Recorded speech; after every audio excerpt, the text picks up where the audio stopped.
안녕하세요, 겸손입니다. 한 주간 잘들 하셨죠? 저도 잘 해왔습니다. 11월 한 달이 끝났어요. 제가 나이를 한 살 한 살 먹어보니까 매년 더 빠르게 흘러갑니다. 물론 그거에 대해서 또 설명을 드렸으니까요, 생략하겠습니다. 내년에는 올해보다 시간이 더 빨리 갈 겁니다. 우리 다들 마음의 준비는 하고 있어야 되겠죠. 코스피가 4,000포인트를 기점으로 왔다 갔다 하고 있습니다.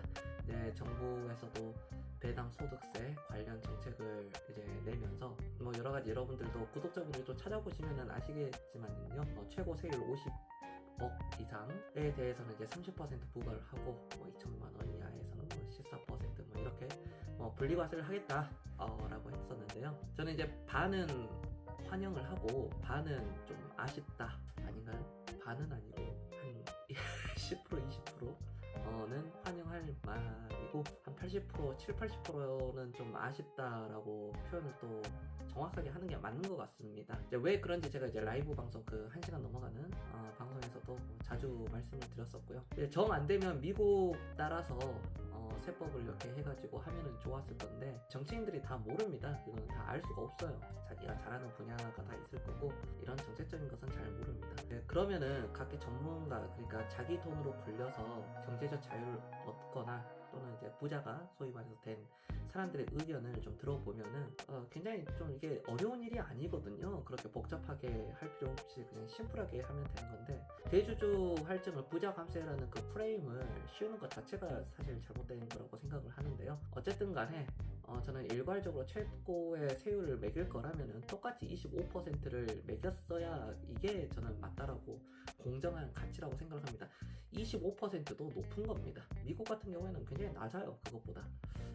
그리고 저는 그렇습니다. 부자들에게 세금을 더 뜯어내려고 하면은 배당 같은 경우에 과세를 하게 되면은 결국엔 누가 피해를 보냐면은 제일 큰 피해는 서민들, 중서민들이 가장 피해를 많이 봅니다. 대주주는 그냥 배당 안 줘버리면 되거든요. 연봉만, 그 고액 연봉만 받아버리고 상여금이라든지 보너스 이런 거를 그냥 몇십억씩 이렇게 가져가면 되는 겁니다. 최소 몇억, 몇십억씩 가져가면 되는 거예요. 근데 그러면서 배당을 안 줘버리면 우리가 가장 피해를 보죠. 우리는 당장 만원, 10만원, 100만원이라도 1년 단위로 더 받는 게 이득인데, 대주주를 그렇게 뜯어가면 대주주는 배당을 줄여버리거나 아예 배당 컷을 해버리면 되는 겁니다. 그만큼 연봉을 그냥 받아버리면 되는 거거든요.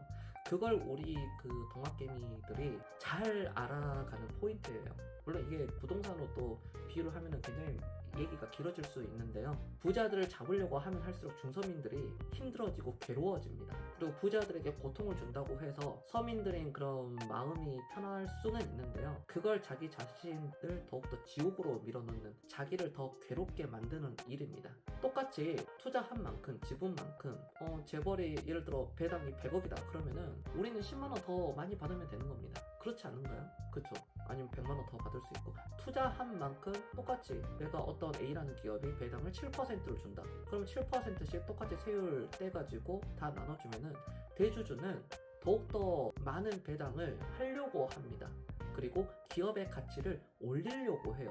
기업의 가치를 올린다는 것은 주가를 올리기를 원합니다. 세금 때문에 그렇죠. 양도세 부분에 대해서. 그러면 주가가 오르면 누가 좋나요? 대주주만 좋나요? 소액 투자자들도 덩달아 좋은 거죠. 그만큼 이 나라가, 우리나라가 잘 사는 나라가 될 수 있다는 겁니다. 제2의 루셈부르크가 될 수 있다는 건데, 이거는 제가 저는 이제 아무것도 아닌 사람입니다. 얘기해봐야 어차피 바꿀 수 없는 부분입니다. 그렇다면 우리가 해야 될 것은 그러한 환경에 맞춰서 대응해 나가는 것 뿐입니다. 여기서 주요한 포인트가, 어떤 A라는 기업이 저는 시가총액이 2천억 수준인데 부동산 자산을 가지고 있는 게 2조짜리가 있습니다. BYC라는 그런 종목도 있고요. 신도리코 같은 경우에는 시가총액이 지금 4천억대 수준인데 현금성 자산은 8천억 이상 있습니다.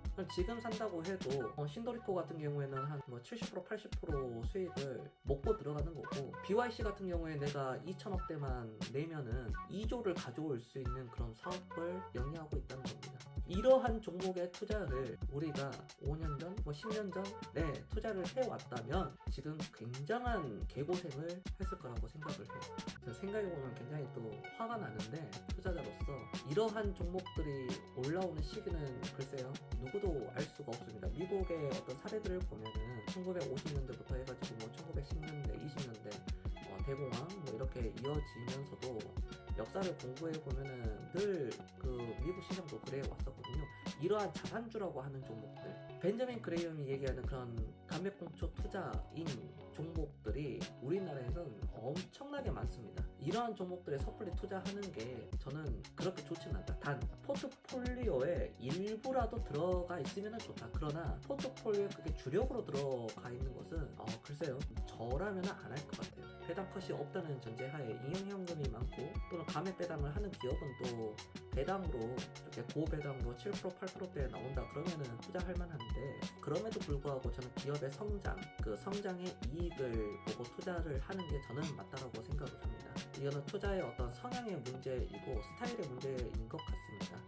그럼에도 불구하고 포트폴리오에 이러한 기업들을 좀 이렇게 한 번씩 살펴보고 조금이라도 사놓는 게 그래도 좀 소외를 당하지 않고 또 공부도 또 깊게 할 수 있는 여러 가지 경험적인 측면에서 저는 좋은 것 같아요. 꼭 우리가 돈을 버는 것도 중요하지만 돈을 벌기 위해서는 그러한 경험도 내 돈을 투자를 하면서도 한번 느껴보는 것도 중요하거든요. 그래야 나중에 많은 돈을 벌 수 있습니다. 투자하라는 얘기는 아니고요. 그리고 내수주 종목들이 앞으로 계속 저는 좋아질 거라고 생각합니다. 오늘 제가 부산에 살고 있잖아요. 시장을 한번 가봤어요. 시장, 재래시장 한번 가봤는데 중국인들, 대만인들, 외국인들이 대게라든지 김이라든지 과자라든지 그리고 심지어 요구르트 그 아줌마들 그 시장 가면 하나씩 서 있는 데가 있거든요. 거기에서도 요구르트나 그 음료수를 사 먹는 그런 모습들도 관찰이 되었습니다. 여기 부산도 관광객이 어마어마하게 많아요. 해운대 해수욕장이나 광안리 쪽을 가면은 엄청나게 많고요.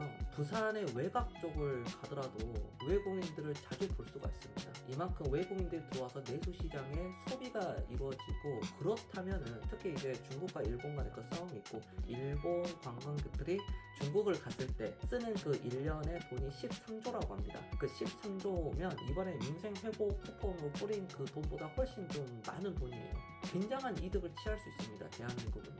서로 중국과 일본이 서로 안 간다라고 그러고 한국 가면 그만이다라고 그러잖아요. 이런 기회가 저는 거의 하늘이 내려주신 기회라고 생각을 하고 있고요. 나라 입장에서는, 우리 투자자의 입장에서는 그러한 포인트를 잘 잡고 좀 하나씩 바텀업 방식으로 기업을 본다면은 굉장한 저는 기회들이 있을 거라고 생각이 됩니다.